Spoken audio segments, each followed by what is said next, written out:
Quem estiver lá em Joinville daqui. Glória a Deus, glória a Deus. Eu cumprimento os irmãos com a paz do Senhor. Cumprimento os irmãos com a paz do Senhor. Quem está feliz com Jesus essa noite? Encontre uma pessoa bem bonita do seu lado e dê um sorriso para ela. Se não tiver ninguém bonito aí, pode olhar para mim. O Júnior falou que eu sou bonito, então glória a Deus. Antes de começar a pregar, Pastor Cizino, o senhor pode chegar aqui, por favor? Eu vou ministrar essa noite usando um presente que eu ganhei, que é a Bíblia Revelada, que talvez seja o primeiro compêndio nesse peso e desse quilate no Brasil, escrito por uma das maiores autoridades da Bíblia do Brasil, o maior exegeta bíblico vivo que eu conheço, que é o Dr. Alderi Nelson Rocha. Dr. Alderi, fique de pé por gentileza. Esse aí é um mestre na palavra. Eu fiz um mestrado em teologia com ele. A gente quase rolou no tapete, porque tem umas coisas doidas demais. Mas eu te amo, mestre. E ele pediu para que eu entregasse para o senhor uma Bíblia que tem o seu nome autografado e dentro dela também. Uma Bíblia que vai ajudar muito. Esse aqui é apenas o Novo Testamento. O Velho Testamento vem por aí. É toda comentada versículo por versículo. E detalhe, comentada por um homem que tem Espírito Santo até nos ossos. Pentecostal, da tampa da chaleira voar. Tem algum pentecostal aqui? É de presente para o seu pastor. Doutor Alderi, dê um abraço aqui no mestre. O senhor é para ele ali, ó. Isso.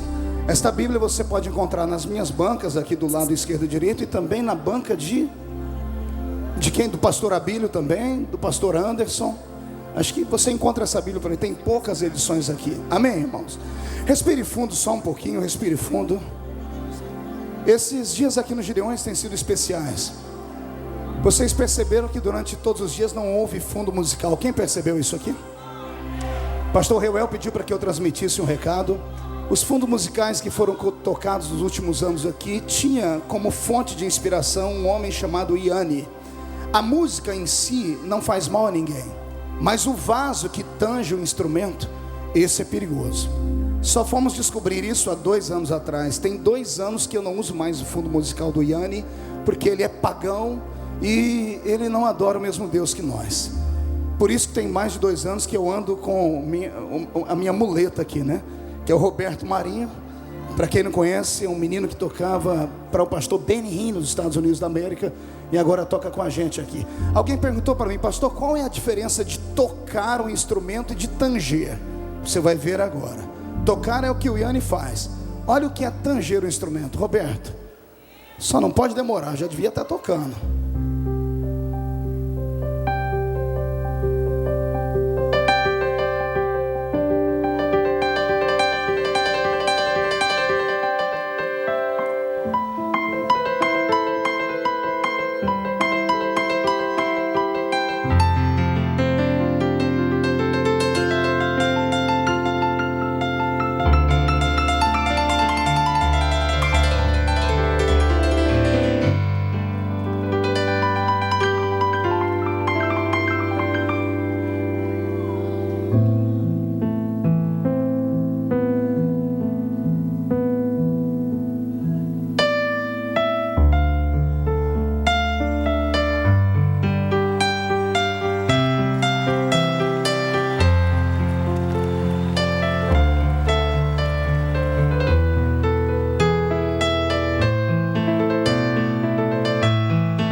Amém? Essa música faz mal? Porque o vaso é cheio do Espírito Santo. Os que trouxeram a Bíblia Sagrada, abram comigo sem perca de tempo. Na segunda epístola de São Paulo aos Coríntios, no capítulo de número 12. E eu preciso de som aqui. Segunda epístola de São Paulo aos Coríntios, no capítulo de número 12. O versículo é o de número 9. E na sequência o versículo de número 10. Glória a Deus. Louvo a Deus mais uma vez por esta festa, pelos seus 29 anos, pelos 14 anos que ministro aqui. Tenho ajudado a construir uma geração, e eu rendo a Deus toda a honra, toda a glória e todo o louvor. Quem encontrou, diga amém. E ele me disse: a minha graça te basta, porque o meu poder se aperfeiçoa na fraqueza. Portanto, eu, de bom ânimo, decidi gloriar-me nas minhas fraquezas, a fim de que repouse sobre mim o poder de Cristo. Por isso, por amor a Cristo, eu me deleito nas fraquezas, nas injúrias, nas necessidades, nas perseguições, nas angústias, porque quando estou fraco, então é que eu sou forte. Os que estão em pé, coloque a Bíblia na cadeira, se puderem, pegue na mão de quem está do seu lado. Eu convido todo o ginásio a se colocar de pé. Glória a Deus. Se puder me dar um pouquinho mais de agudo aqui em cima, eu agradeço. Pegue na mão de quem está do seu lado, feche os olhos. Senhor Deus e eterno Pai, os dias nesta festa são dias memoráveis, dias de renovo, dias de comunhão, dias de ensinamentos, dias de recarregar a nossa bateria, dias aguardados durante um ano todo. Essas centenas de caravanas que saíram do seu estado, da sua cidade, algumas de outros países, não podem voltar para casa como entraram aqui. Eu quero crer, ó Deus, que na medida em que eu estiver ministrando a sua palavra, o céu vai se abrir sobre nós, e daqui a alguns momentos os que entraram aqui tristes vão ficar felizes. Os que vieram se arrastando pelo peso das lutas do dia a dia, quando esta mensagem for concluída, eles vão sair pelas portas deste ginásio voando nas asas de um novo tempo, porque o Senhor pertence a honra, a glória e o louvor, e é o Senhor quem renova as forças do seu povo. Antes que eu comece a ministrar a sua palavra, Senhor, cerque este ginásio com a sua glória, e num raio de 5 quilômetros onde houver um demônio alojado, eu dou a esses demônios segundos para sumirem daqui, porque se não sumirem, serão queimados pelo poder da sua glória que aqui será manifestada. Rasgue o céu sobre este lugar, ó Pai, e manda do céu para a terra uma comitiva de anjos, que estes anjos desçam e possam trazer brasas de fogo tiradas do seu altar. Comecem a esparramar estas brasas entre nós agora, agora, agora, agora, agora.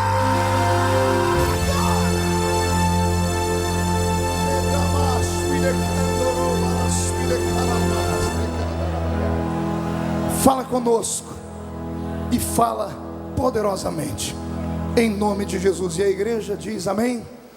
E os que podem, tomem o seu assento, dando um grito de glória a Deus.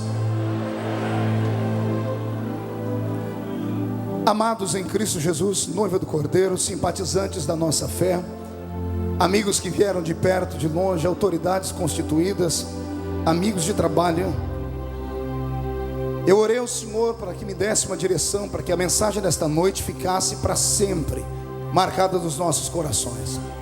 Vou pedir aos irmãos paciência, o horário está um pouco avançado, tem gente que está aqui desde as 5 da manhã, eu respeito vocês por isso, mas eu vou pedir a vocês para não me deixarem sozinho aqui, amém? Se tiver algum pentecostal e ele puder dar aqueles gritos de glória a Deus, só para empolgar, louvado seja Deus. A carta de São Paulo aos Coríntios, tanto a primeira quanto a segunda, são cartas de apoio a uma igreja jovem a quem Paulo dedicou pelo menos 18 meses do seu tempo. O apóstolo São Paulo, também conhecido como o apóstolo dos gentios, a voz dos gentios para com aqueles que cuidavam e lidavam com a igreja de Jerusalém, é para nós um ícone da história e da existência. Desde que me conheço por gente, desde que me conheço pelo apoio e amor à Bíblia, já fazem anos que eu sou apaixonado pela história do moço de Tarso.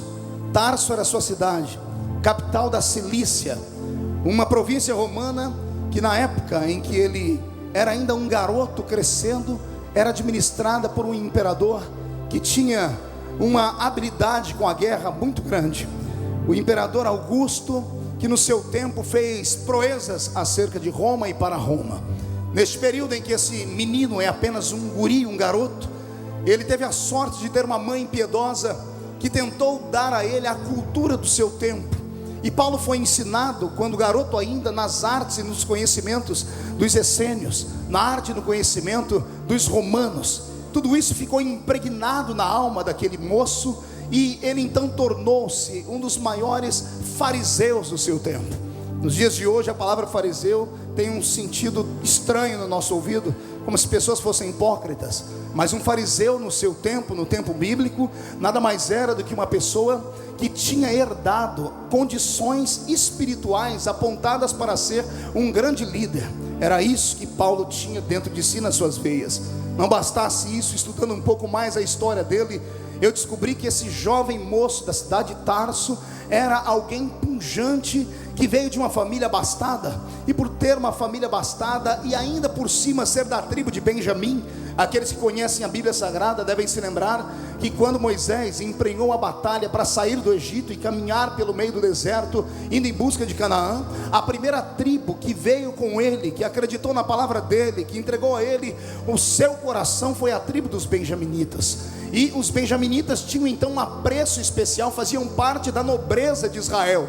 Daí então, eu não tenho apenas um homem que vai se tornar um pregador do evangelho forte. Eu tenho uma pessoa que tinha um sangue azul nas suas veias, alguém que estudou tanto que conseguiu constituir para si cidadania romana e cidadania judaica. Era um hebreu por convicção, e era um homem que havia estudado pelo colo de sua mãe para ser um futuro rabi da Galileia. Quando eu encontro Paulo na frente de Estevão, no começo da igreja cristã, quando eu vejo Paulo parando para ouvir a voz estridente daquele diácono da igreja cheio do Espírito Santo, que enfrentou uma multidão de pessoas alvoroçadas simplesmente para levantar a bandeira do evangelho, porque também não se envergonhava do evangelho de Cristo, eu fico imaginando o coração deste homem, fico imaginando o coração deste pequenino homem que passou o seu tempo estudando aos pés do Dr. Gamaliel, que se tornou numa espécie de filósofo da religião judaica, e que agora assiste em loco uma pregação cheia do Espírito Santo, onde um homem sem proteção da guarda pretoriana, sem a proteção de amigos, se levanta no meio de uma multidão enfurecida e reclama a autoridade de Jesus Cristo na terra. E quando começam a apedrejá-lo, mesmo sangrando, mesmo com as suas feridas abertas e purulando sangue, mesmo tendo a sua visão anuviada, porque começa a perder sangue, começa a sentir muitas dores, ao invés de levantar a boca para amaldiçoar a multidão, no último fôlego de vida, ele ergue a voz para cima e diz: eis que vejo os céus abertos e o Filho de Deus assentado à sua direita. Quando isso acontece, o coração de Paulo, o pequenino fariseu, que está querendo trabalhar a favor do Império Romano, é impactado. E quando o impacto da palavra bate no peito dele, ele começa a ser fisgado pela presença de Deus. Quando Deus, pastor Júnior, coloca no queixo de um homem um anzol e quer trazê-lo para o seu reino, não tem homem na terra, não tem demônio no inferno e não tem anjo no céu que possa parar a chamada dele. Eu já abro um parênteses aqui, porque eu já estou vendo pessoas com fome de revelação. Pegue esta: se Deus tem um plano na sua vida, se Deus escreveu com letras douradas no livro da vida que você vai ser, pode se levantar contra você todos os demônios liderados por Satanás, Satanás. Pode se levantar todos os homens liderados pelos príncipes da terra. Pode se levantar todos os demônios. Se levantarem contra você, se levantam para cair. Porque a chamada que vem da vertical, ela não pode ser bloqueada. Eu quero saber se alguém tem uma chamada nesse lugar aqui. Só quem tem uma chamada, levante a mão direita para o céu, por gentileza. Chacoalhe a sua mão comigo. Coloque no ombro de quem está à sua esquerda ou à sua direita e agarre o ombro da pessoa, por favor. Isso. Chacoalhe a pessoa agora até ela ficar irritada. Irrite ela. Isso. Não, por favor, chacoalhe. Chacoalhe e olhe para ela e diga: você está entendendo? Então entenda. Chacoalhe de novo e diga: Deus te trouxe aqui nesta noite só para isso. Chacoalhe, chacoalhe para isso. Deus vai sacudir a sua chamada nesta noite, porque é hora de entendermos que quando Deus quer, não tem capeta, não tem demônio, não tem homem que pare. Só quem tem chamada dá um grito daqueles para estourar esta chamada.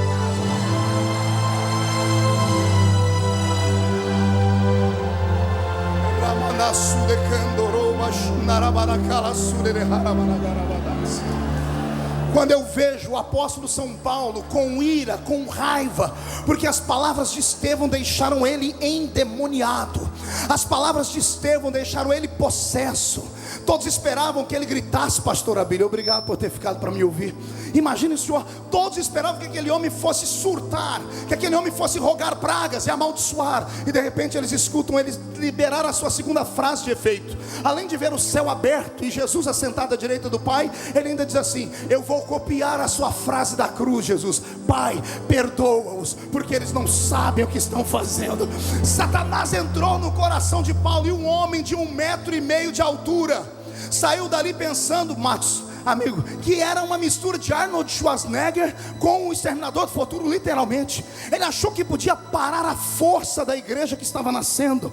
Ele achou que podia parar a força da igreja, como se a igreja fosse uma filosofia humana, como se fosse apenas pensamentos regrados de um instituto pior do que o de Gamaliel. Ele pensava que podia colocar cabresto na igreja e se levantou. Só que a fama dele era tão violenta, a fama dele chegava na frente, e por onde ele passava, as igrejas iam sumindo, pastor Itamar. As igrejas iam desaparecendo, porque fugiam da ira do menino louco que vinha de Tarso, de uma unção terrível contra a igreja. Era isto que ele havia recebido da igreja do seu tempo, do judaísmo, uma unção liberada para matar a igreja que está nascendo. Como ninguém para na frente dele, nem Pedro, que era austero e que andava com a espada do lado da cintura, nem ele teve coragem de parar na frente de Paulo. Como ninguém para na frente de Paulo, e ele está indo pelo caminho da cidade mais antiga do mundo, que é a cidade de Damasco. Jesus olha para o pai e diz: se não tem macho lá para parar ele, eu vou ter que voltar lá para parar ele.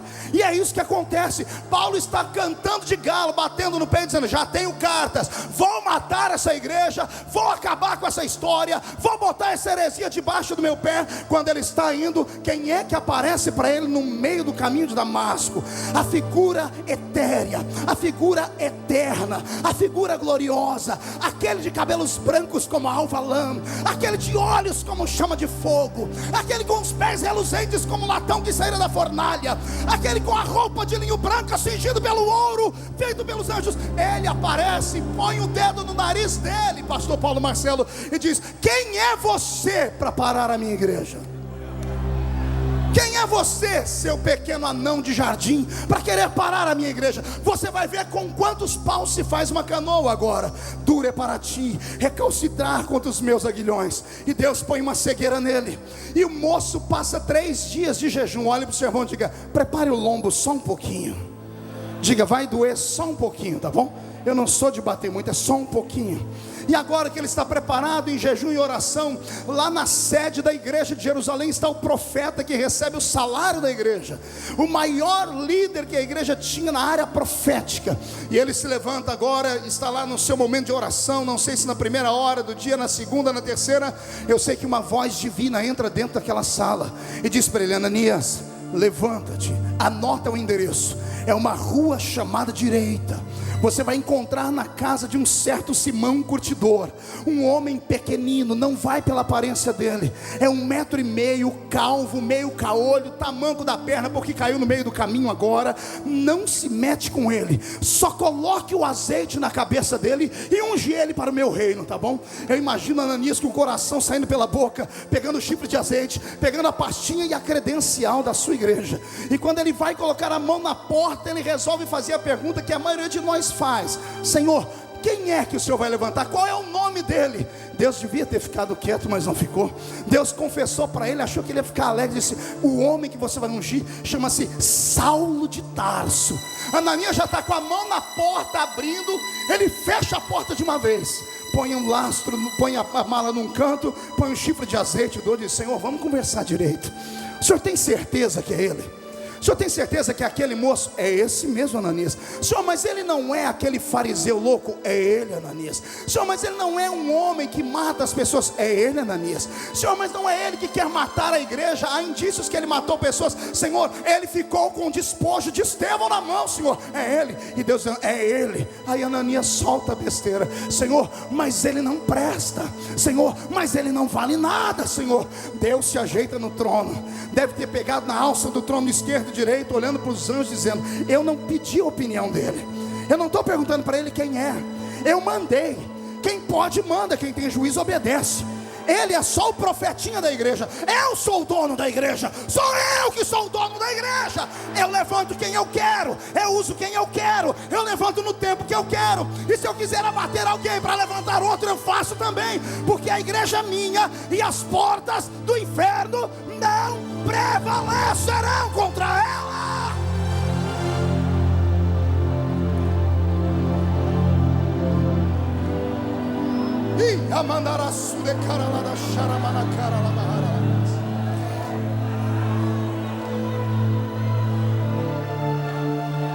Começa o ministério de Paulo.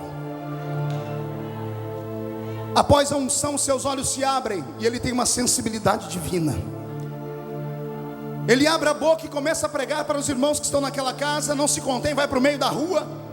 E na medida em que ele vai pregando, ele começa a fazer aquilo que ninguém esperava. Pergunte o que é? Só responde se todo mundo perguntar. Ele começa a chamar demais a atenção, porque todos os outros discípulos tinham palavra que haviam aprendido com o Salvador. Esse vinha com conhecimento de causa, com apuração do judaísmo, e conhecia todas as profecias. Não bastasse isso, o rapaz sabia falar com filósofos. Ele conhecia versos como dos epicureus. Ele tinha autoridade para versejar e falar com qualquer um. E qualquer um que se levantava contra ele, pastor João, ele botava o cidadão sentado. Ele chamou tanta atenção que o concílio da igreja se levanta, chama ele para uma reunião fechada e diz para ele: irmão Saulo, agora chamado Paulo, é o seguinte, o senhor é muito usado, tem uma unção especial sobre a sua vida, mas você está causando tumulto.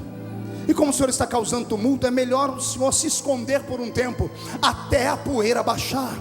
Até a poeira baixar é só um tempo, porque senão os guardas romanos vão vir querer perseguir essa igreja, porque o senhor tinha carteira de trabalho assinada por César. É melhor o senhor se esconder por um tempo, e daqui a pouco a igreja vai lá buscar o senhor.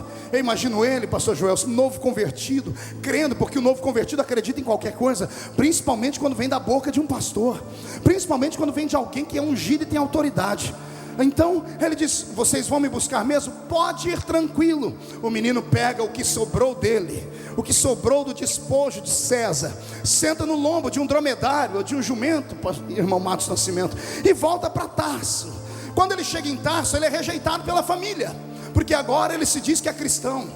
Ele perde todos os direitos que tinha como da família nobre que era.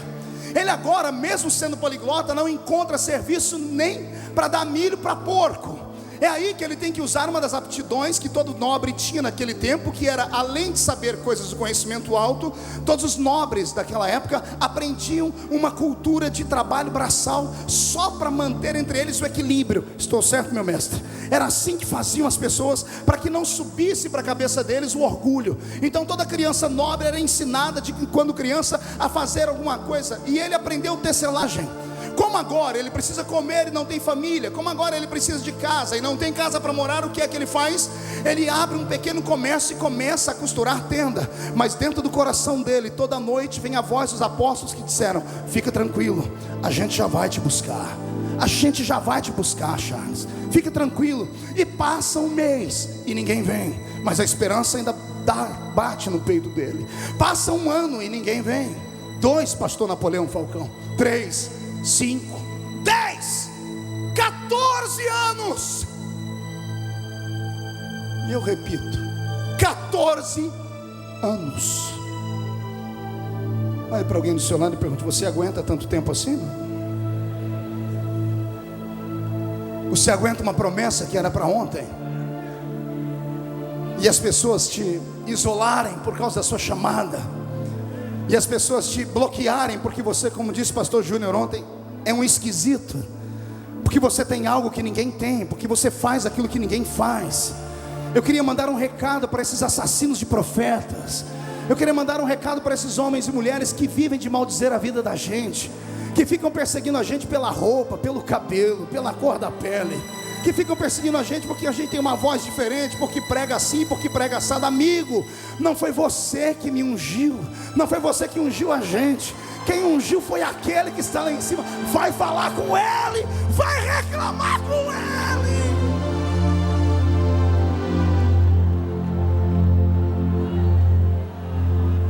Por que é que você acha que quando Paulo começa o seu trabalho missionário, o seu temperamento fica acirrado?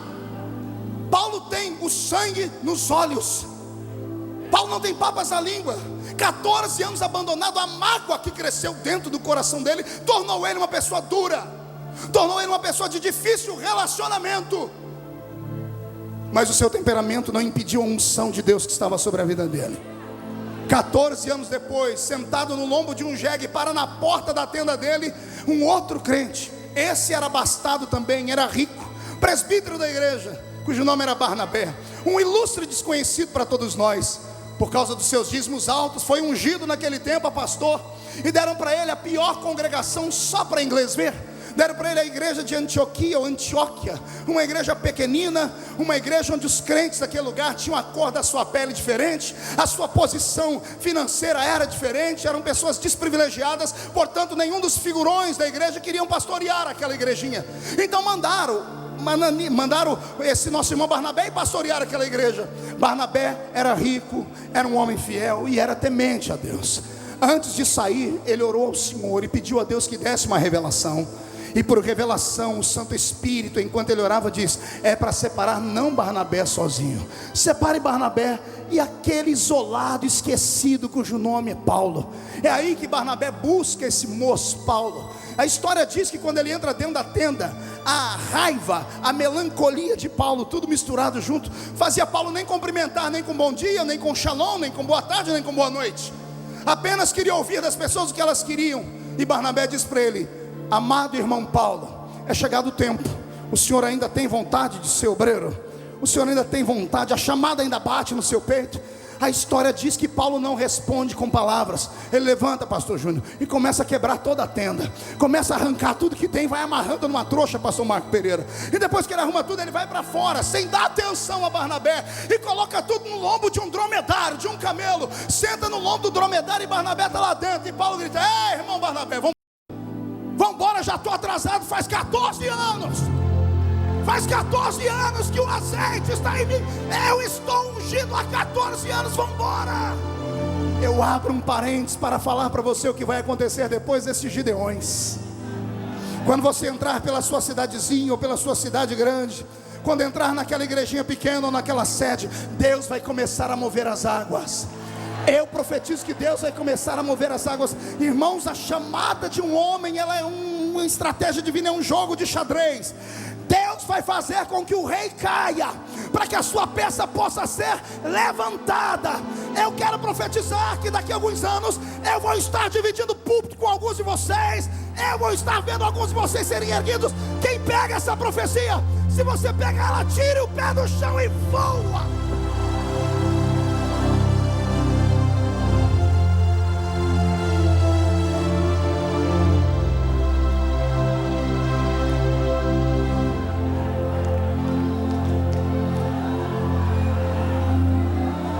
Nasce a primeira viagem missionária.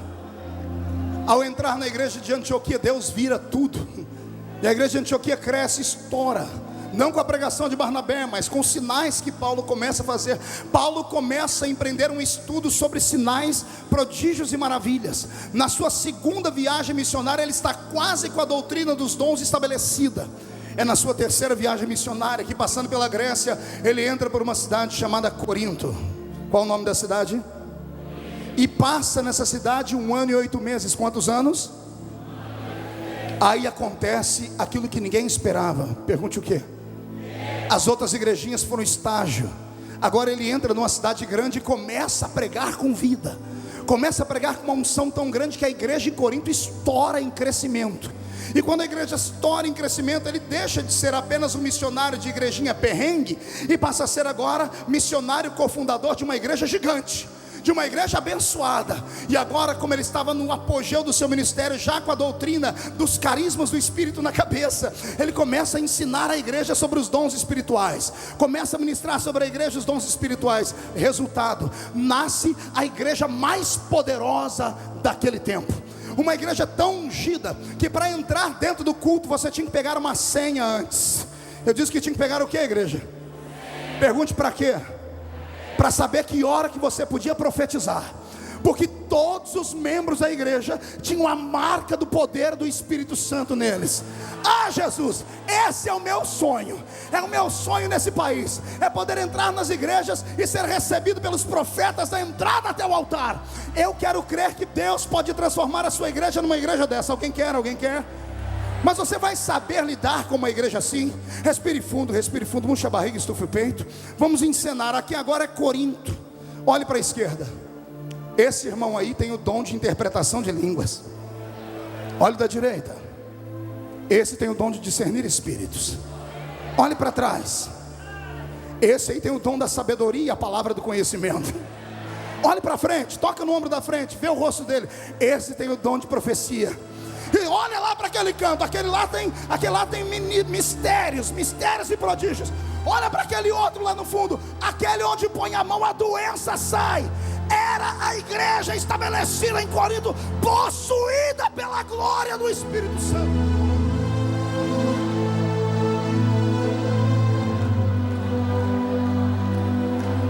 Só que agora também nasce talvez o primeiro problema, que infelizmente atravessou os séculos e chegou nos nossos dias. Uma igreja espiritual demais, possuída demais pelo Espírito Santo, se não tiver um equilíbrio de um ensinamento prático, ela fica fanática. E o fanatismo levou aquelas pessoas a prejulgarem pecados alheios e contar publicamente o erro das pessoas. Os crentes eram tão santos que qualquer pessoa que pisasse na bola e escorregasse, o seu nome era lido publicamente. E um deles em especial, do capítulo 5 da primeira carta aos Coríntios, ele é tão achincalhado pela igreja e por Paulo, que Paulo diz: vamos cuidar só da alma, porque o corpo já entreguei na mão de Satanás. Ei, respire fundo e tente pensar comigo. Será que algum pastor tem o direito de, na sua igreja, olhar para o irmão e dizer assim: olha, que Deus guarde a sua alma, porque o resto eu deixo o diabo carregar? Vai, pense comigo. Sim ou não? Repita. Quero ouvir de novo. Não? E por que quando fazem isso, você é o primeiro a levantar a mão na igreja para dizer: pode excluir, pode excomungar, pode tirar do grupo de jovens, pode tirar do grupo do coral, pode tirar do grupo do ciclo de oração, pode arrancar a carteira ministerial dele, pode fazer o que quiser? Pastor, mas está na Bíblia. Foi Paulo que falou. Exatamente, ele falou isso na primeira carta aos Coríntios. A primeira carta aos Coríntios ele mandou lá da cidade de Éfeso, pastor Cizino, a maior igreja que ele plantou, rica, opulenta, cheia de dinheiro, cheia de missionários, cheia de empresários. Falar da vida dos outros quando você está por cima é muito fácil. Aí quando ele vai escrever a segunda carta aos Coríntios, muda tudo. Olha o que eu anotei. A primeira carta aos Coríntios se resume em 6 pontos. Olha o que Paulo faz, ele exorta os crentes a ficarem unidos. Ele quer que a igreja e a congregação seja limpa. Ele fica preocupado com o casamento dos que são casados e com aqueles que são solteiros. Ele quer que a igreja tenha só bem-estar espiritual. Ele quer que o culto tenha ordem. Ele só fala da ressurreição. Uma igreja tomada pela aparência. Ele só cuida daquilo que os olhos podem ver. Ele cuida do zelo com aquela igreja, com a pureza e a santidade. Isso é ruim, pastor? Não, não é. Mas é preciso equilíbrio. Porque senão a igreja mais poderosa pega uma alma e joga dentro do inferno na mão de Satanás. Ah, pastor, mas o pecado do rapaz foi grosseiro. Ele dormiu com a mãe, com a mulher do pai dele. Quem somos nós para julgar um pecado? Será que até Paulo esqueceu do que Jesus falou para aquela mulher adúltera pega no ato de adultério? Quem não tem pecado, atire a primeira pedra.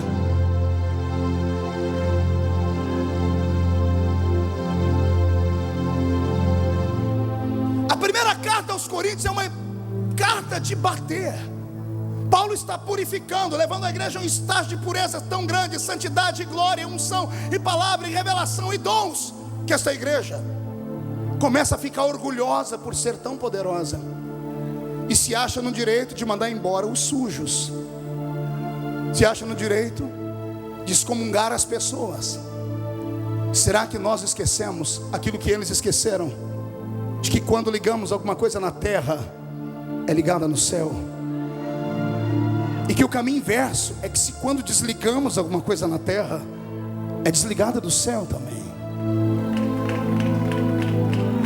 A carta que bate na igreja de Corinto, Paulo espera uma reação santa. Mas diz a Bíblia que caiu uma tristeza na igreja de Corinto. Caiu uma tristeza no coração da igreja de Corinto tão forte, que Tito, que levou a carta, voltou a Corinto e disse: Paulo, a coisa, ao invés de funcionar, ao invés dos irmãos darem glória a Deus e cair aquela unção de renovação, caiu uma tristeza, porque o rapaz que foi excluído, com todos os defeitos dele, era uma alma. Era uma alma. E Jesus disse que uma alma salva vale o quê? Eu não ouvi, vale o quê uma alma salva? Mão direita para cima, por favor. Agarre o ombro do seu irmão com força agora. Chacoalhe ele de novo e diga: não toque em nenhum daqueles que Jesus salvou. Diga ao seu irmão: você não tem uma mão furada. Você não ficou 3 horas agonizando em uma cruz. Não acuse, ore, ore. Ora que melhora. Ora que Jesus transforma. Ora que Jesus faz. Ora que Ele movimenta.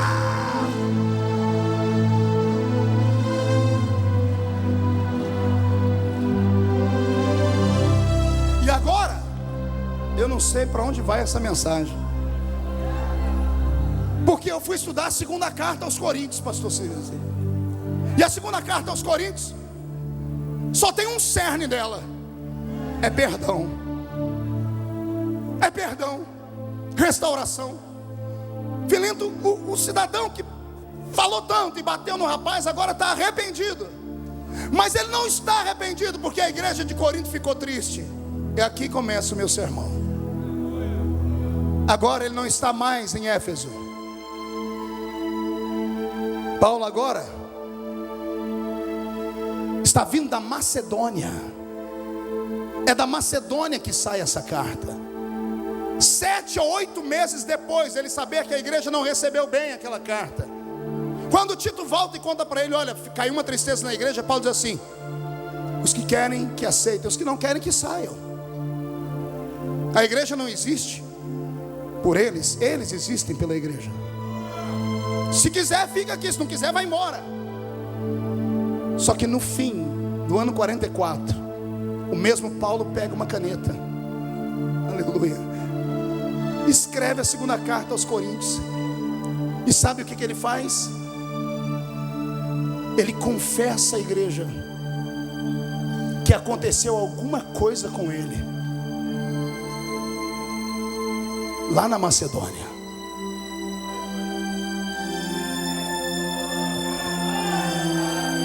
Aconteceu alguma tragédia com ele na Macedônia.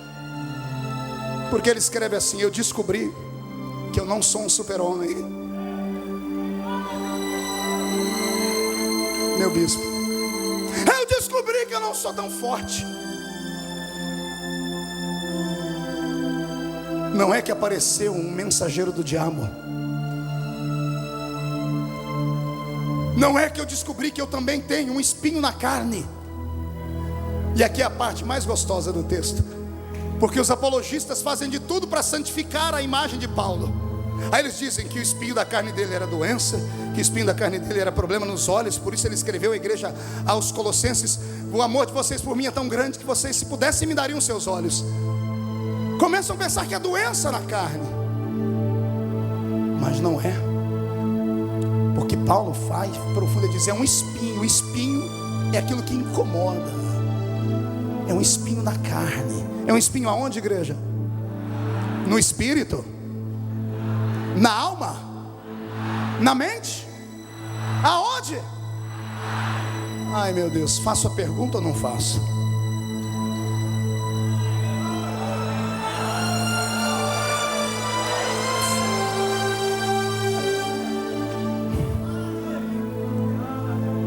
Vou falar.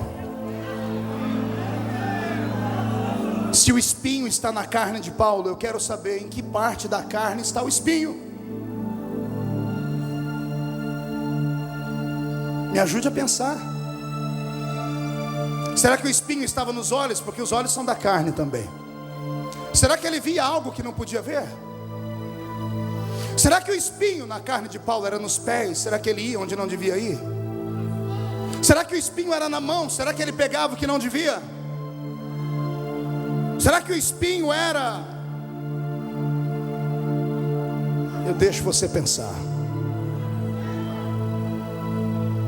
É melhor eu não falar para não te escandalizar.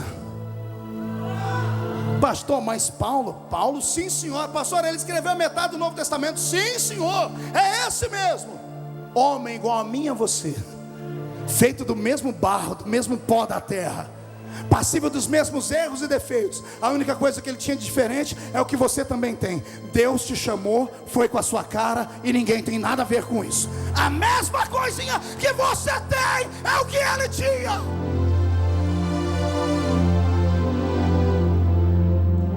Pastor Napoleão, 15 anos antes de Paulo escrever esta carta, a carta de Tiago já corria pelas igrejas. Paulo conhecia a carta de Tiago. E na carta de Tiago, ele deve ter lido assim: olha, quando você tiver algum problema, alguma crise aqui dentro, ó, procura alguém para confessar. E o que Paulo está fazendo agora é uma confissão. E olha o que ele diz: tem um espinho na carne. E o espinho na carne que eu tenho é tão violento que ele abre o mundo espiritual, e um anjo de Satanás, um mensageiro de Satanás. A palavra Satanás vem no seu original como sendo acusador e adversário. Ele está olhando para Deus e está dizendo assim: vem o mensageiro do acusador e aponta um dedo no meu rosto e me humilha e me bate na face.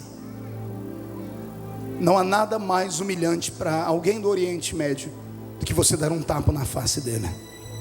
É por isso que Jesus disse: se te baterem de um lado, dê a outra face também. O que eu vou falar agora é profundo.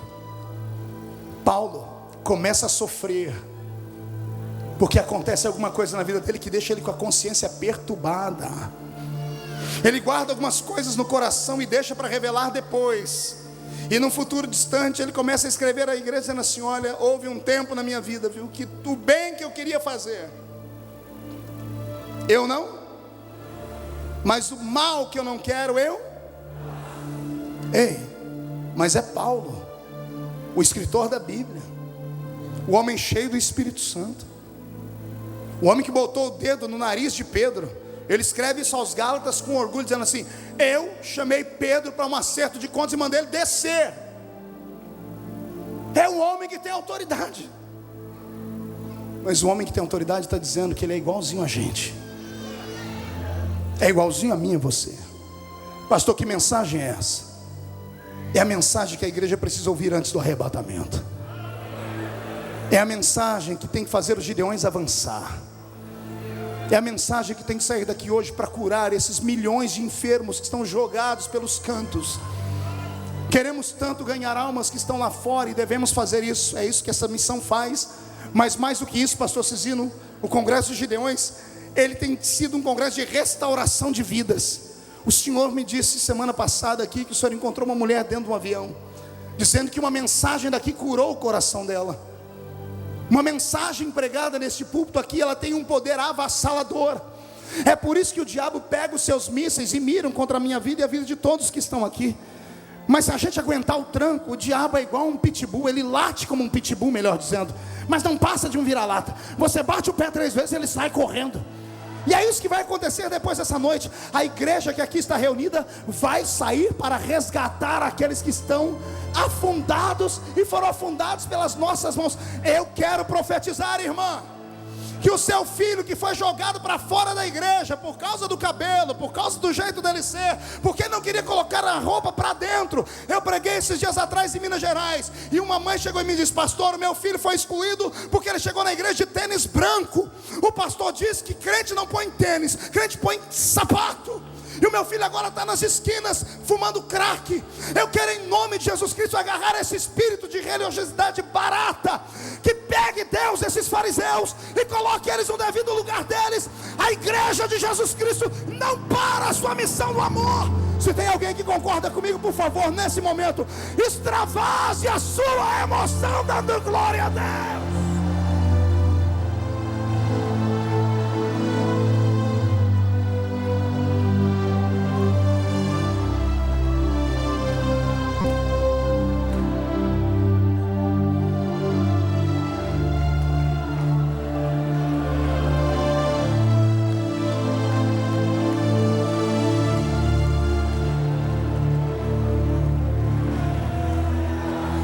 Eu ouço gemidos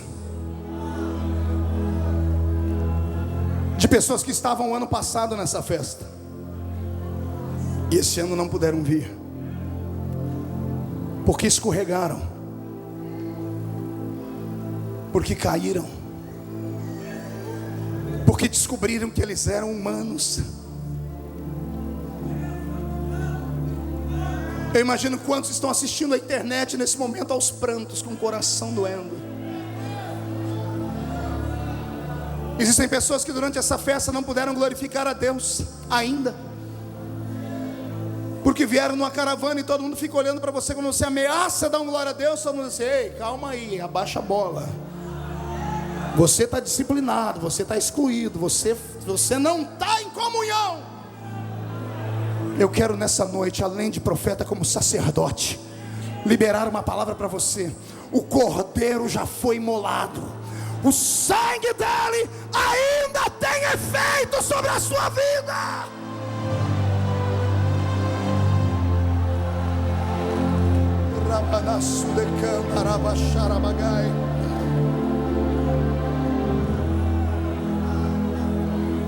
O que foi que aconteceu na Macedônia? Oh meu Deus, é o que eu quero que aconteça nesses dias. Que Deus tire algumas pessoas do pedestal, que o Senhor quebre o salto de outros, não para vê-los humilhados, não, mas é para eles experimentarem a misericórdia. Só entende de misericórdia quem precisou dela. Eu vou falar de novo para ver se isso entra aí dentro. Só sabe perdoar quem precisou de perdão. Só sabe o valor de alguém estender a mão e te dar um abraço quando você está no vale, quem precisou do abraço, quem precisou de um socorro, quem precisou de alguém para estender as mãos.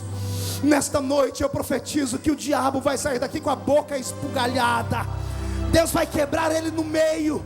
Eu profetizo que a sua casa estará unida até o dia 31 de dezembro.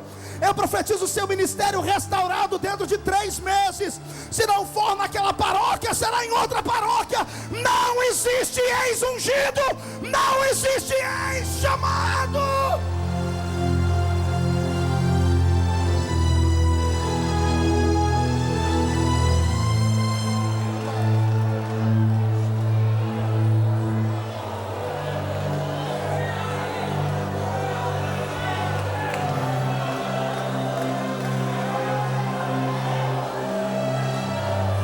Tem uma beleza aqui. Ele deveria procurar um obreiro para conversar. Ele deveria ter procurado o alto clero da igreja de Jerusalém para confessar, para se abrir. Mas ele não fez isso. Pode imaginar o porquê? Imagine, doutor Alderi, ele dizendo para Pedro que ele não era super santo. Pedro teve que engolir Paulo aqui, ó, a seco. Quando Barnabé é obrigado a levar Paulo para o concílio de Jerusalém, para explicar quem é esse tal de apóstolo Paulo que ninguém conhece. Barnabé gaguejando, põe Paulo para falar com Pedro. E imagina um embate de gigantes. E Pedro dizendo: quem te consagrou apóstolo? E ele dizendo: eu conheço um homem que se no corpo não sei, se fora dele também não sei. Quando vocês não quiseram ele aqui embaixo, Deus levou ele lá em cima. Quando vocês não quiseram ensinar ele, o Senhor colocou ele lá no céu, botou ele sentado numa cadeira, abriu uma lousa e disse: eu te ensino, Paulo, eu te admoesto, eu te evangelizo, Paulo, eu vou te discipular. É por isso que toda vez que ele vai pregar para todo mundo ouvir, diz assim: tudo que eu aprendi com ele, eu também vos ensinei.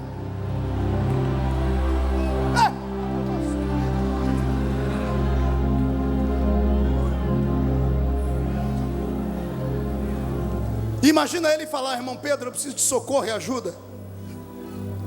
Pedro ia dar um abraço daquele nele e dizer: irmão Paulo, nós vamos orar pelo senhor, nós vamos te ajudar, mas o senhor conhece as normas da casa, o senhor vai ficar só um período disciplinado, excluído, tá?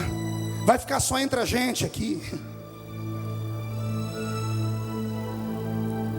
Um mês depois todo mundo saberia. Nenhum dos escritos dele estaria na nossa Bíblia hoje, porque ninguém aceitaria. Então, ao invés de buscar um figurão, ele ensina uma coisa aqui que é terrível, mas é terrível de bênção. Ele procura um único que pode perdoar. E eu vou repetir e falo sem medo: só existe um que pode perdoar. Você não entendeu? Eu vou repetir. Só existe um que tem poder de perdoar. Eu vou repetir porque isso aqui é uma sentença que deixa o diabo com o ouvido doendo. Só existe um que tem poder para perdoar. Porque perdão é esquecimento, e ninguém perdoa porque ninguém esquece. Esquece na hipocrisia quando está perto de você. Esquece na hipocrisia quando diz assim: olha, que bom te ver de novo aqui. Mas quando você sai, diz assim: o vaso é bonito, mas é trincado. O vaso é belo, mas já passou do tempo. Só existe um que olha para você e diz assim: eu faço nova todas as coisas. Só existe um lugar onde o vaso tem que ser quebrado. O vaso tem que ser quebrado na mão do oleiro. Não é na mão de quem vende o vaso, não é na mão de quem usa o vaso, porque quem usa o vaso pega e joga no lixo. Mas se quebrar na mão do oleiro, o oleiro quebra, ele amassa, ele faz de novo, ele levanta de novo. Eu estou ouvindo o barulho da roda girar, mas não é a roda gigante, é a roda da olaria. Olha a mão dele refazendo o vaso. Sente, sente, sente, sente. Sente a mão dele refazendo o vaso. Isso. Aproveita agora, agarra o diabo pelo chifre, chuta a cara dele para o inferno. Isso. Grita no ouvido de Zé Pilindra, Zé Pilantra, Chucaveira, Tranca-Rua, Preto Velho. Isso. Dá de dedo na cara do diabo, manda ele vir falar com você. Mostra o sangue, mostra o sangue, mostra o poder do sangue, mostra.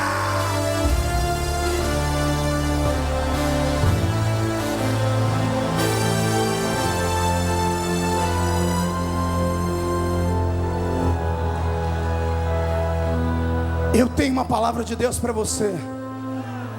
Se você caiu, respira, levanta, sacode a poeira, E vai de novo. Vai. Se não der para ir andando, vai se arrastando, mas vai. Deixa o inimigo apavorado, deixa o diabo enlouquecido.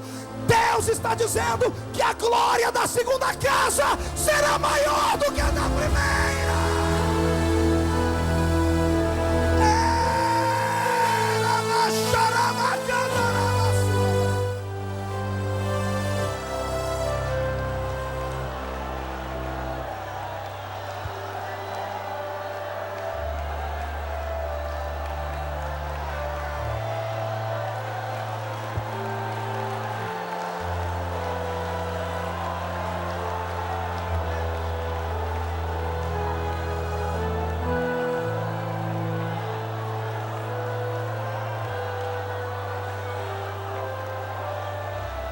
Vem comigo.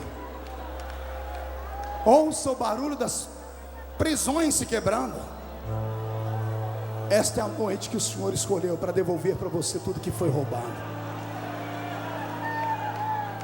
Paulo marca uma audiência com Deus. Ei, faz isso hoje.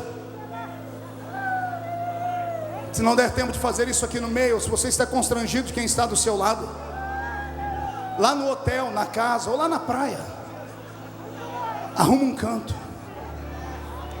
dobra o joelho, chora. Esta madrugada era quase 3 da manhã, pastor Júnior. Estamos eu e o pastor Júnior no meu quarto.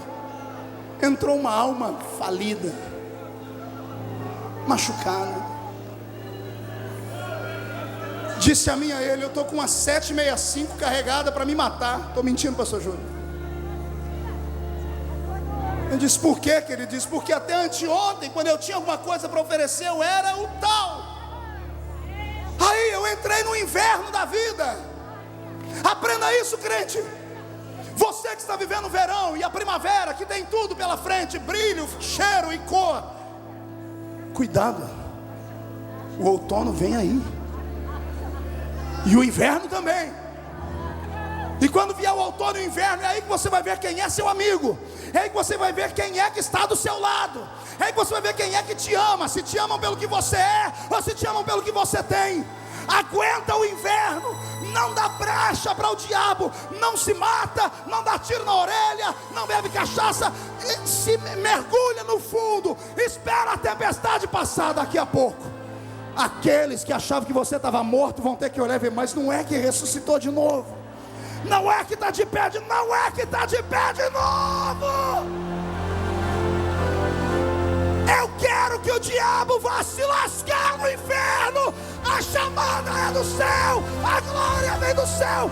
E quem tem chamada do céu, tire o pé do chão e grita, glorifica, adora, adora, adora.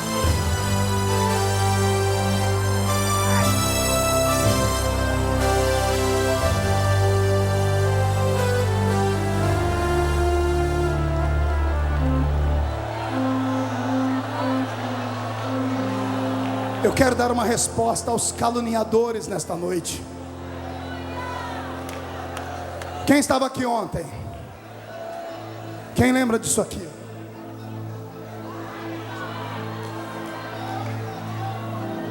Diga para o seu irmão: se segura. Eu já estou subindo, viu? Minha esposa está me assistindo agora em casa. Ela está recuperando de uma cirurgia. E está minha filha aqui, Karen, essa menina linda. Fica de pé, filha. Vem cá. 16 anos, a cara do pai, né? Eu te amo. Junto com ela tem mais 2 pequenas, pastor Cizinho.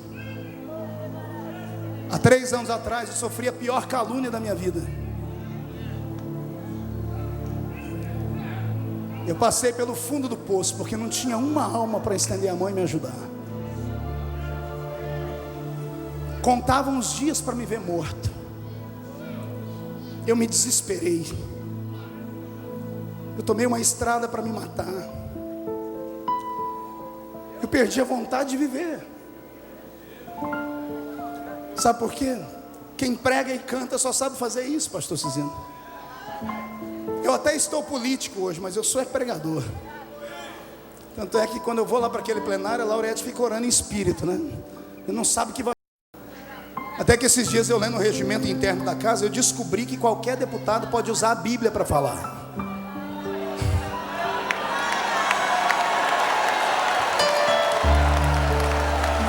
Três semanas atrás eu agarrei a Bíblia, né, doutor Paulo? Invoquei o regimento. O pessoal que estava presente tremeu. Falei, o que é isso? Eu quero invocar o regimento, senhor presidente. Eu quero essa Bíblia que está aí do seu lado, eu quero ler ela. O regimento da Câmara dos Deputados diz que qualquer um que quiser fazer uso da Bíblia pode fazer. Eu quero a Bíblia. E lá vem um camarada tremendo, me dando a Bíblia na mão, todo desajeitado. Eu disse, agora eu sei. Pregar eu sei. Eu não sei fazer política, mas pregar eu sei. E eu vou profetizar agora, hein? Não vai demorar muito. Antes de ir para o culto no meio de semana, nossa família inteira vai parar perto daquele radinho de pilha ou eletrônico, ou dentro do carro. Antes de entrar para a igreja, a gente vai ficar ligadinho naquele jornal das 7 que ninguém escuta hoje, A Voz do Brasil, só para a gente falar, menino, escuta, ó quem vai falar. Aí vem um repórter dizer, com a palavra sua excelência, o presidente da república.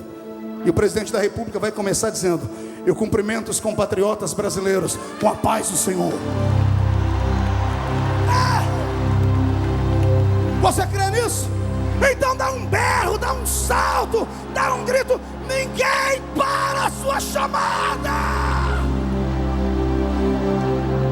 Ninguém para a sua chamada.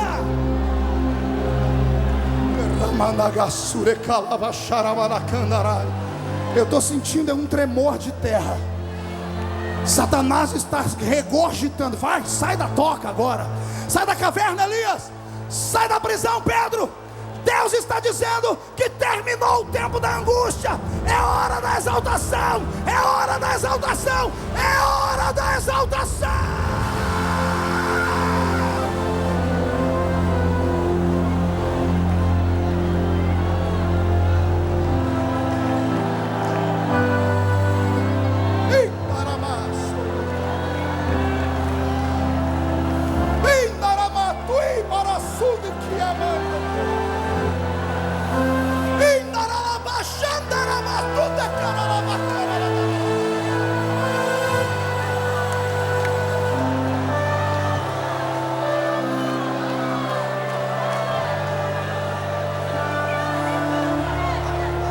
Paulo escreve a segunda carta aos Coríntios.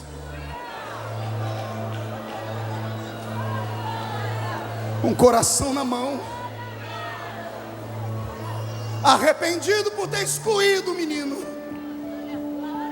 E ele diz no capítulo 7, que bom que vocês souberam perdoar.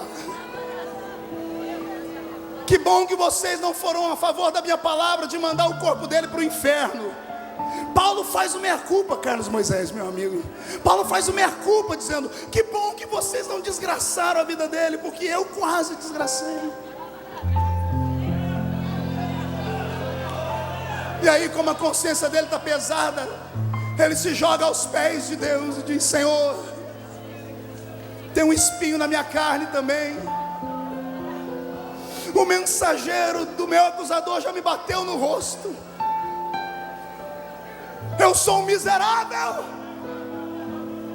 A palavra miserável vem de miseres, sujo, podre, porco.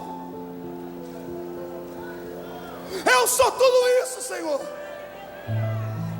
Já passava pela cabeça dele, o bem que eu quero fazer não faço, o mal que eu não quero eu faço todo dia. O que é que eu faço, Deus? Eu abandono o ministério, eu largo tudo. Aí lá do céu, Deus vê que ele está no limite. Deus abre o céu e diz assim para ele, Paulo, calma, a minha graça te basta. Ai meu Jesus, a minha graça te basta, filho. Mas Senhor, por que a sua graça me basta? Paulo, não tente entender o meu amor. Eu libero esta palavra para você hoje. Não tente entender o amor de Deus. Não tente entender porque que Ele ainda te deixou de pé. Não tente entender porque Ele usa alguns que cantam, alguns que pregam. Não tente entender. O amor de Deus é inexplicável. Por isso é o amor de Deus. O amor de Deus não pode ser aceito aqui, mas pode ser aceito aqui. Pega Ele, abraça Ele, não deixa ninguém tirar de você. Você vai para o céu, queira o diabo ou não. Você vai para o céu.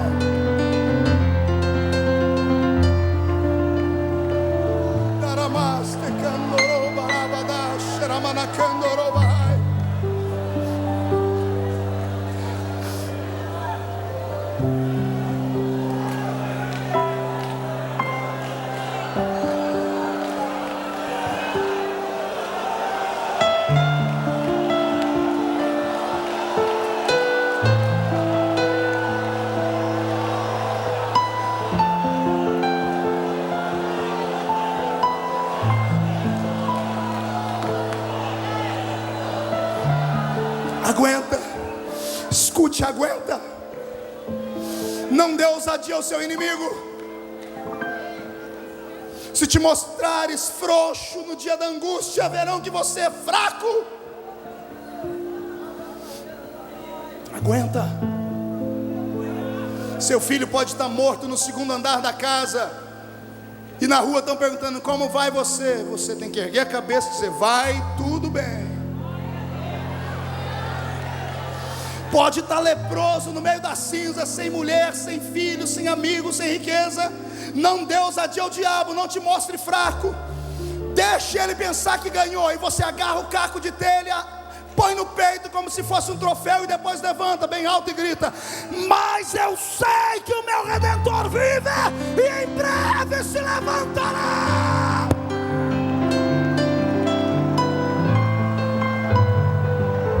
Eu estou ouvindo barulho de grilhões quebrando, barulho de portas se abrindo, janelas sendo arreganhadas. Quem aqui acredita nesse mover de Deus? Então salta, então pula, planta a bananeira, grita: cadê o Pentecoste no meio desse povo? Deus está dizendo que a sua chamada é real, é real, é real.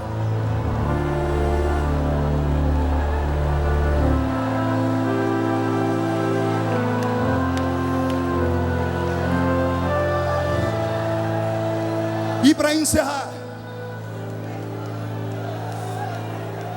usando a Bíblia revelada de Nelson, que traduz com exatidão os textos antigos, encontrei uma revelação que em algumas Bíblias não encontrei. No verso 10, obrigado por ter deixado no original.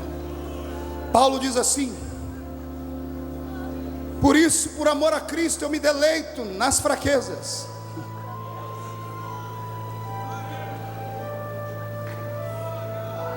nas injúrias. Você está entendendo o que ele está dizendo ou não? Eu fico feliz agora quando me caluniarem, quando falarem de mim. Eu me deleito agora nas perseguições, porque olha o que eu descobri, diz ele: porque quando eu estou fraco. Completa. Não, é por isso que temos que ter uma Bíblia apuradinha. Tem algumas Bíblias que os verbos estão trocados, e aqui está correto. Paulo usa dois verbos, filhinho. Ele diz: primeiro, quando eu estou fraco, é aí que eu sou forte. Não entendeu? Fugiu da escola, é isso que dá, eu vou explicar. O verbo estar é passageiro. Você está em Camboriú, mas você já vai embora. Você está no vale, mas você não é morador do vale. Você está aprisionado, mas você não é prisioneiro. Você está derrotado agora, mas você não é um derrotado eterno. Vai passar, vai passar, vai passar, vai passar. Agora, o que você é, ninguém muda. Eu estou fraco, mas eu sou forte. Fale isso para o seu inimigo. Diga: eu estou, mas eu não sou. Não grita, eu quero ouvir. Diga: eu estou, mas eu não sou. Quero ouvir de novo. Eu estou, mas eu não sou. Vai de novo, diga: eu estou, eu estou, eu estou, mas eu não sou. Eu sou forte. Cai fora, Satanás. Estamos em guerra.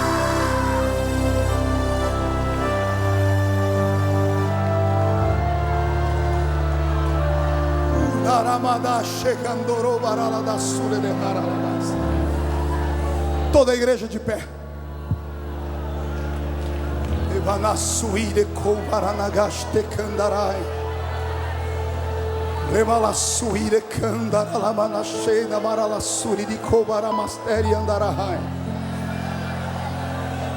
Com esta palavra eu profetizo que aqueles que já foram e dormem em Cristo não vão se decepcionar no arrebatamento, porque vão ver você chegar lá também. Pegue na mão do seu irmão, por gentileza. Pegue na mão da sua irmã, por gentileza. Oh, glória. Pastor Cizino, o senhor me ajuda? Dê um microfone para o pastor Cizino. Quem acredita que o céu é logo ali? Eu quero profetizar nesta noite que o coração do seu pai e da sua mãe vão aguentar até lá. E aqueles que já foram vão nos encontrar do lado de lá. Quem concorda com isso? Oh, dia glorioso! Oh, dia glorioso! Pegue no braço o seu irmão, por favor. Antes que nos venha a lembrança daqueles que já partiram para Deus. Essa música é do Carlos Moisés. Mas nós temos uma viva esperança. Canta comigo. De revê-los novamente lá no céu. O coral mais lindo do Brasil.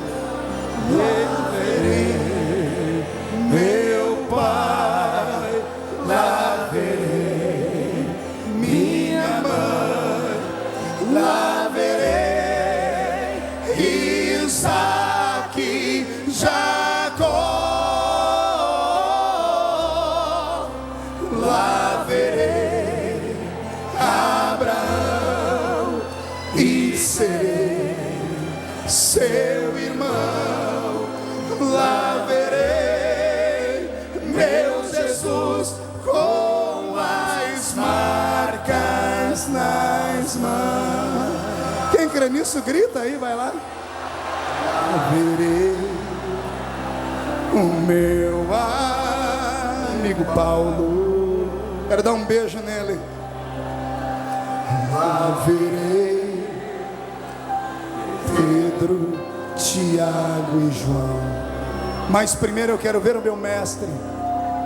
Mas primeiro quero ver o meu mestre. Aleluia.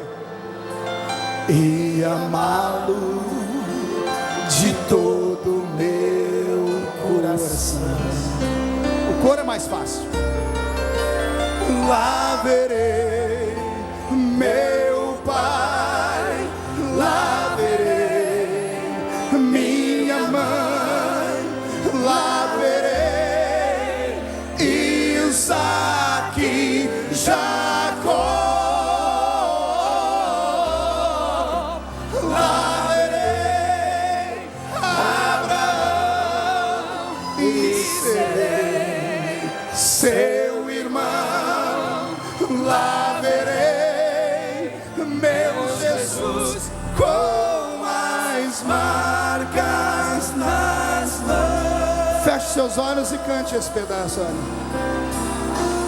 Na linda pátria estou, bem longe, cansado estou. Eu tenho de Jesus Jesus. Saudades, oh, quando é que eu vou. Podia ser hoje à noite, Gideões. Passarinhos, belas flores, querem me encantar. São vãos terrestres esplendores, mas contemplou meu lar. Você acredita nisso? Você acredita no arrebatamento da igreja? Aleluia. Fortalece-te nesta noite, então. Abra o seu coração e comece a adorar a Jesus. Vai lá. Volte a falar em línguas estranhas, Gideão. Dá saltos, pula. Mostre para Satanás que ele é um derrotado. Cadê o barulho desta igreja que vai morar no céu? O machinho que todo pai quer ter. Olha aquilo, pastor Cícero. Nós estávamos já bem avançados em meses. Quando ela foi internada, saudade do meu filho que foi quando embora. entrou lá dentro da sala, aquele médico, não era um médico, era um açougueiro, não atendeu ela em 5 minutos. E saiu no corredor me chamando: quem é o senhor? Feliciano. E eu cheguei: pois não, senhor. Disse: olha, não há o que fazer mais, o bebê está morto. Eu vou ver meu filho lá. Ele está do lado do senhor. Eu tenho certeza que eu vou ver meu filho lá. Você acredita nisso, igreja? Todos os que foram antes de nós estão nos esperando lá. Então chacoalhe o seu irmão e diga: fortalece-te. Dá um grito dele e diga: fortalece a sua história. Eu vou ver Gunnar Wingre, olha lá, missionário. Vou ver Daniel Berg também, fundadores da Assembleia de Deus, que completa 100 anos esse ano. Eu vou ver a irmã Celina de Albuquerque, a primeira mulher batizada com o Espírito Santo do Brasil, olha lá. Pastor Paulo Lebas Macalão, glória a Deus. Pastor Robert McAllister, o homem que trouxe o avivamento para esse país. Denise Cerqueira, que já cantou nos púlpitos dos Gideões. Pastor T.L. Osborne, que moveu o coração dos crentes com milagres. Kenneth Hagin, que nos ensinou a arte do poder do nome de Jesus.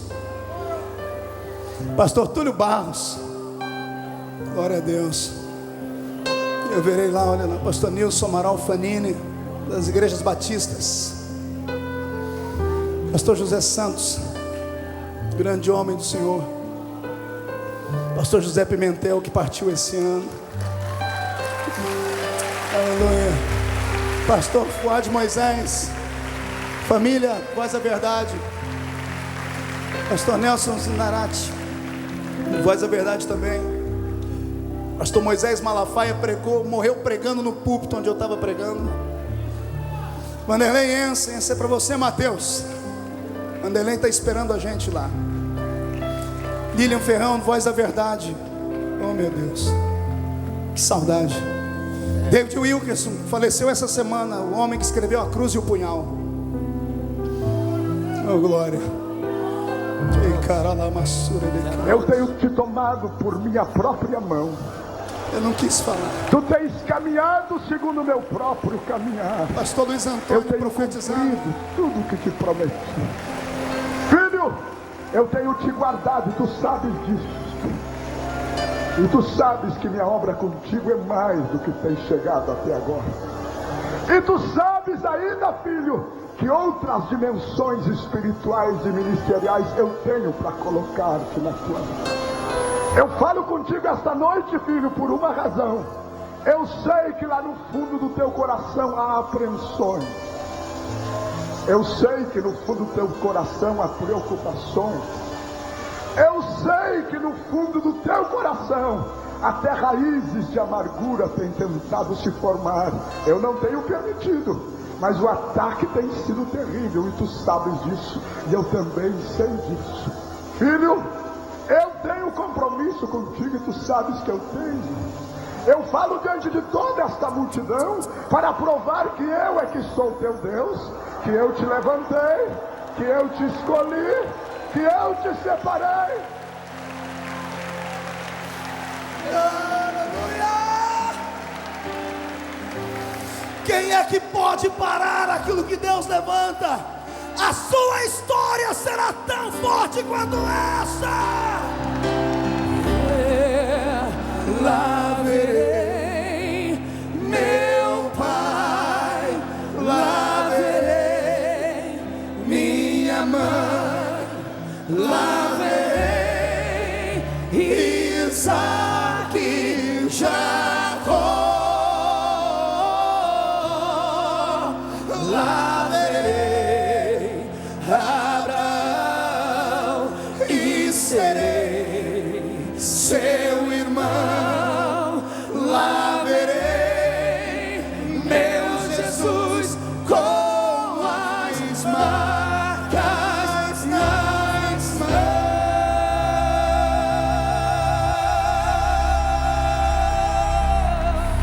Quem pode aplaudir, faça isso é para Jesus. Quem pode aplaudir e dar um grito junto? Quem pode aplaudir, gritar e dar um pulo junto? A nossa história não acaba aqui.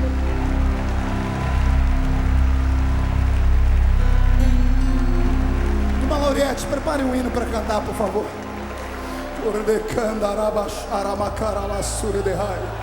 Pegue na mão do seu irmão agora, pegue no braço dele. Olha para ele e diga: aguenta, coração. Você acredita nessas coisas? Você acredita em milagres? Eu trouxe aquilo ali para você ver que esse púlpito não é brincadeira, que as coisas que acontecem aqui são sérias. Viu, Vanilda? Deus, quando quer, Ele faz. Não tem demônio que pare. Moisés, aguenta firme. Sua mãe já foi. A gente acha ela lá. Estão todos nos esperando na entrada do céu. Não desista da sua história, Júnior. Não desista. Paulo, não desista. Pastores que estão, pastor Abílio, não para, não desista, pelo amor de Deus. Nenhum dos pregadores que estão aqui nunca desistam. Eu acho que desse púlpito eu sou o que tenho mais experiência em perseguição.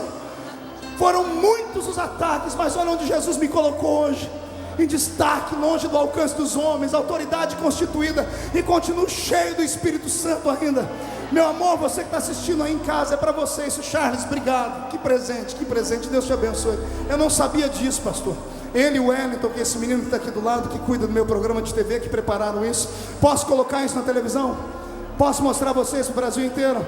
Então não deixa o Brasil achar que isso aqui é outro lugar. Mostra que você é pentecostal até o tutano dos seus ossos.